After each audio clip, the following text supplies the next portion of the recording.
Hi, welcome to Talia Nerds Out. This will be the second video that I record tonight. I try to get a couple videos recorded at one time now. Makes it a little easier for people to watch, I think, if it's not a big long video. Also gives me a break in between. I can also decide if I don't feel well enough to continue the video or continue with the material I have planned. I can just record the rest of it at a different time, etc. But the last video, I went through books that I was currently reading. Now I want to go through the books that I have finished. And I only have finished 2 books since we last spoke. The first one, and I didn't write anything review-wise about this because this is a reread. It was Emma. So, matching up the cover as best I could. And I always, well, this one doesn't have any nice special Dewey Decimal Code or anything because it's fiction. But I stamped my card for it. This is a 4-star for me. It's Austen. She's always a good read. She always has an enjoyable style. And I love Mr. Knightley, who is the male protagonist in this. Oh, that's right. I think I got this page wet, which is why it's a little bit crunkled. Emma herself, the heroine, she is, as Austen says, or said, rather, a heroine only she could love. She's very well-meaning, but she's also very flawed, which honestly makes her a good character, even if it makes it challenging at times to read through this book, which I think might be Austen's longest book, or close to her longest. This book, in this format, is 476 pages. In comparison to, sorry, dipping down a second, Persuasion, so you see no comparison whatsoever. Persuasion is less than 300 pages. It's 250. Ooh, that was not glued together well at all. There we go.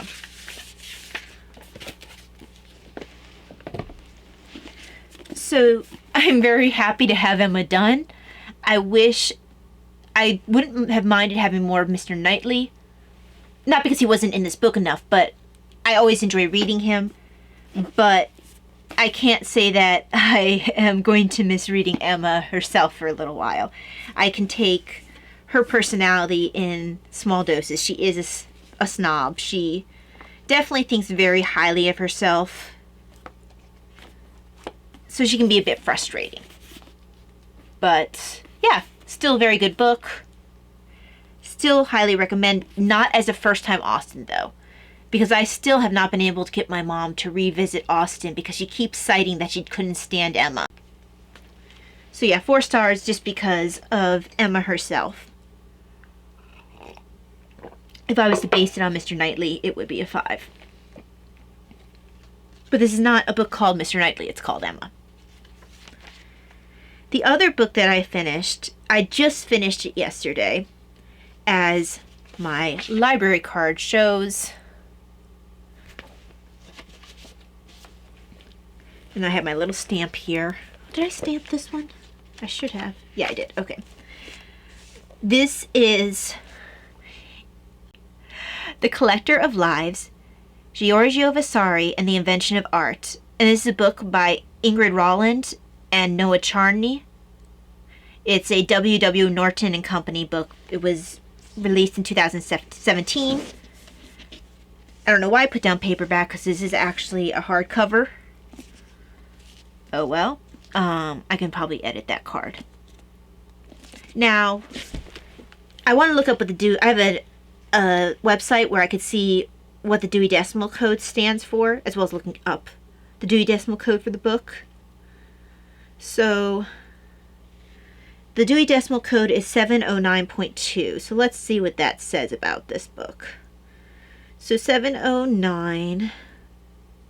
Okay, that's historical areas, persons, treatment.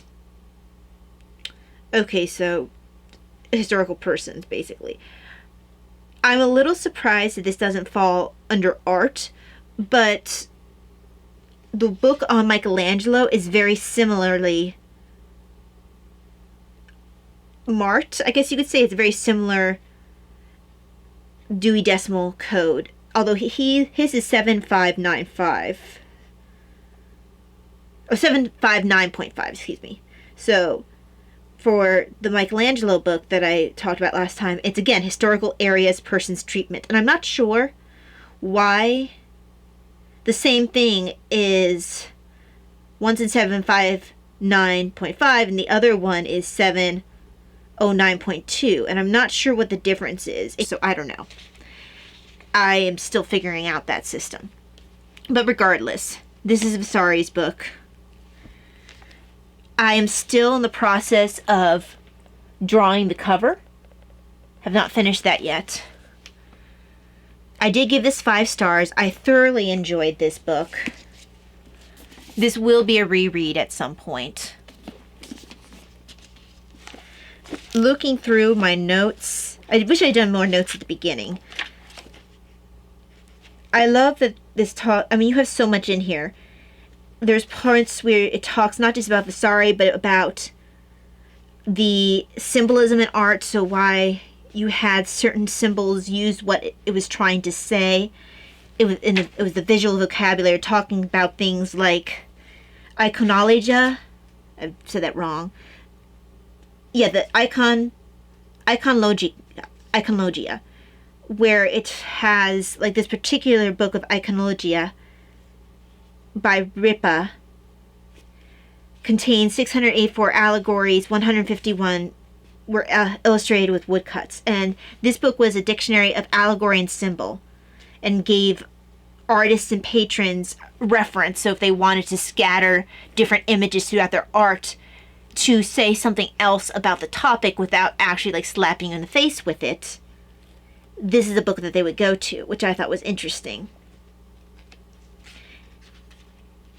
Every once in a while, though, they said that this is rare, but they said it was rare to find artists explicating their own symbol scheme in writing as Vasari did. So a lot of them just would sort of do it, and you kind of either had to figure it out or you had to get the iconologia.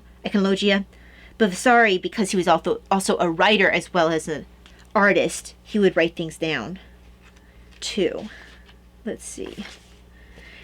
And there were plenty of artists who created their own icons, allegories. There's random little facts scattered throughout, like Vasari saving Michelangelo's drawings so Michelangelo just wouldn't burn them. I thought it's interesting at this time, quite a few artists thought that it was shameful for people to see that they had to work things out ahead of time. That their artwork just didn't spring out fully formed in their mind.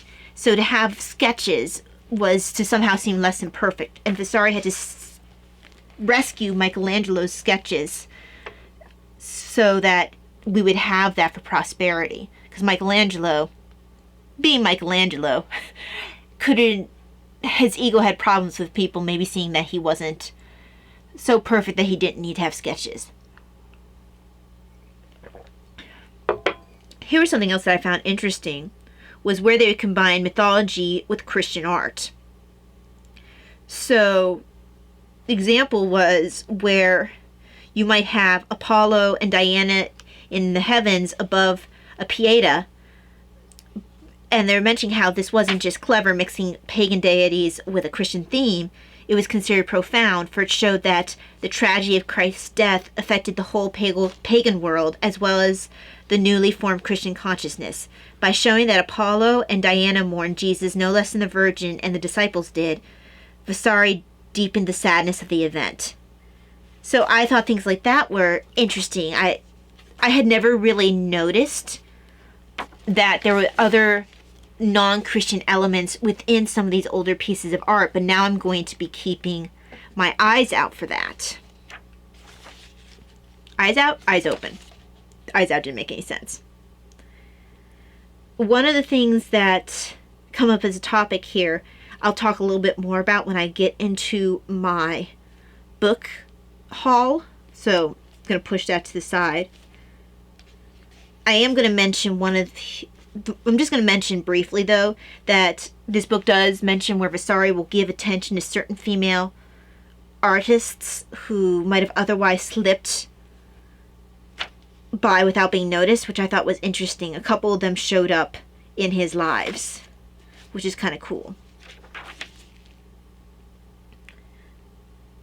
I did also think it was interesting that they mentioned that Vasari, as he used his journalistic tendencies, his diving into history, not only to help with his writing, but also to provide practical background for his art. So if he was asked to draw or make a fresco about a certain battle, where another artist might just imagine it in his head and then work from his imagination completely, Vasari would go and he would interview people who had been at that conflict, or he would try to find whatever information he could to make it as realistic as he could possibly do.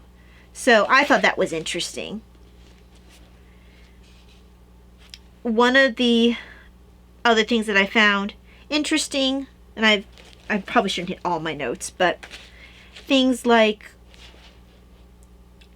people, there would be charges for a specified number of heads in a painting that is faces, because more faces, if there were more faces, it was considered more difficult and time consuming, so it would cost more. And one of the other things that was mentioned is the faces were often saved for last, and those often were the things specifically done by the master, you know, not by one of his many apprentices or his hired help. But yeah, I mean, those are just some of the highlights of this book. I thoroughly enjoyed reading this. I would recommend this to anybody. The style is very easy to read. I thought it was a medium to fast read. The only reason I actually took as long as I did was because of fatigue due to medical issues, and also because I initially started this as an audiobook and then realized that I would rather read this as a physical book, so I had to wait until my physical book came in. I will definitely read this again. I came away really appreciating Vasari as an artist, as a worker, as a historian. Even though he didn't get all his facts right, even though he had a definite bias, sometimes the facts that he didn't get right was because his sources were providing him with flawed information. Sometimes because he was trying to make a specific point. But he really is the father of the writing of art history. He really did get people interested in the artists as well as the artwork. He did his share in elevating the arts. So there's a lot to thank Vasari for. I am sad that his actual artwork has kind of slipped into obscurity. The fact that even people who study art can forget that he was more than a writer, that he was a very highly thought of artist in his own time. Partially because he could be depended on to finish whatever project that you put him to, unlike, Da Vinci. Or even people like Michelangelo, who might throw a hissy fit and, run away from Rome if something didn't go his way. Or, decide not to finish a fresco because Leonardo da Vinci had a better lighting, and so it would make his painting look poorer in comparison to Leonardo da Vinci. So Vasari was not all about the drama. Vasari was a hard worker who finished his projects on time. There's so much about Vasari's character that his personality that I really appreciated. And his artwork, it's good. I don't know. I wish, and I do need to look for more of his stuff. I just wish that he was better known for his artwork as he was during his own day. But in his goal to highlight other great artists, his own gift to the world of his lives of the artists, that contribution buried his reputation for a lot of people as an artist. I still have to remind my dad, who is a self-taught artist who really has studied art history, but he too has really forgotten that Vasari was an artist in his own right, because Vasari's writing has overshadowed him as an artist, as a sculptor, as an architect. And this cover is an example of Vasari's work. I believe that that's his painting of St. Luke, painting Our Lady. And here is the example. Hold on, am I going the right direction? This way. I don't know if you can see that. That's the full painting there. Opposite of that is his self-portrait. But yeah, it's sad. It's sad that he gets overlooked. So I do recommend reading this book. I thought it was a very good overview of his lives, but a very good view of his life as well. So having the often unseen Vasari come to the forefront and be seen. So highly recommend. Okay, I'm almost at the mark where I might go on to and stop this video and start another one, but I will show the one book that I was referring to because it is connected to Vasari. It's in my book haul. The next video will be my full-on book haul, but I did want to bring out this one. Actually, it just came in today. Sophonisba Anguissola, the first great woman artist of the Renaissance. And she's mentioned in the book Collector of Lives as one of the people that Vasari, let's see, what did it say in here? There it is. If not for Vasari, we might have lost track of some of the very few female artists of the Renaissance. In Cremona, Vasari stopped to visit Sophonisba Anguissola and three of her six sisters, Lucia, Minerva, and Europa, for whom he had words of high praise.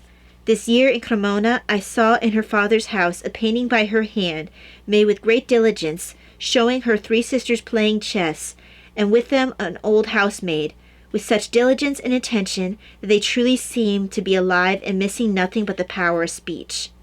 So that alone was enough to get me interested, but it sounds like she also lived an interesting life.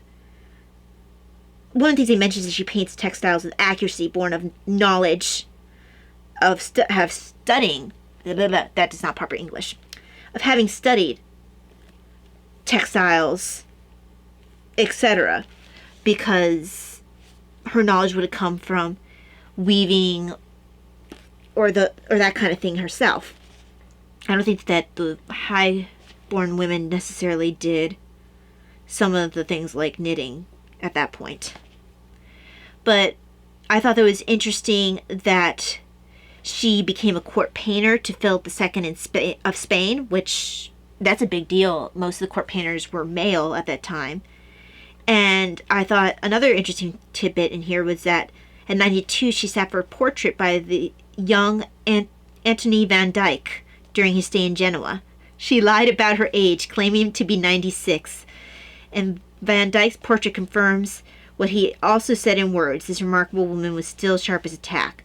Now, I believe it said she was actually 92, not 96. But, yeah, it sounded like she was just a really interesting woman. They said that she first married a Spanish grandee? I'm not sure what that is. In 1528. And then when she was widowed, she married a sea captain from Genoa. And that marriage lasted 40 years. I don't know, she just seemed like she was a very interesting person. And this book just made me want to find out more about her. So I did pick up this book. I haven't looked through it yet. It is put out by, Let's see. A nice map at the beginning. Rizzoli, I guess it's the press. It's got this really pretty map at the beginning. And it's dedicated to the memory of Dr. George V. Gallencamp and La Bea Patrice. So it does talk about her, some information about her. The type is actually kind of nice. It's not too small. Gives me a family tree. I want to see if some of her art. Okay, so we have a chalk sketch. Is that of her or by her? Okay, self-portrait. So that's a self-portrait chalk sketch. Oh, isn't that nice? Okay, hold on. So I can tell where she did use herself a lot in self-portrait in these portraits. So like this nun up here is definitely the same person as the lady in this page here. This page here, sorry. So she would put herself in different positions. Oh, being bitten by a crab. Look at that little baby face. I'm not sure how well you can see that. I wanted to find the one that they're talking about with her playing chess. But he had high words of praise for her artistic ability. Oh, isn't that nice? This will be the last one I show. The portrait of a monk. Very nice. So I look forward to reading through this, looking at the paintings, learning more about her as a person. But yeah, it was all because of Vasari that I developed an interest in finding out more about her. So this will not be read this quarter. I don't have enough time, but I will read this in the future. That will be it for this video. I'm running up on 30 minutes, so I will stop this video and, sorry, this keeps pulling back. The next video I will go into my other book haul, the rest of my book haul. I'm sorry, I cannot put sentences together in a coherent manner today.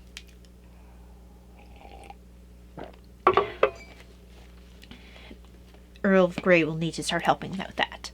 Okay, so anyway, thank you very much for joining me today for Talia Nerds Out. I will see you again, well, next video, which I will be recording immediately after this one. All right, see you then. God bless. Bye.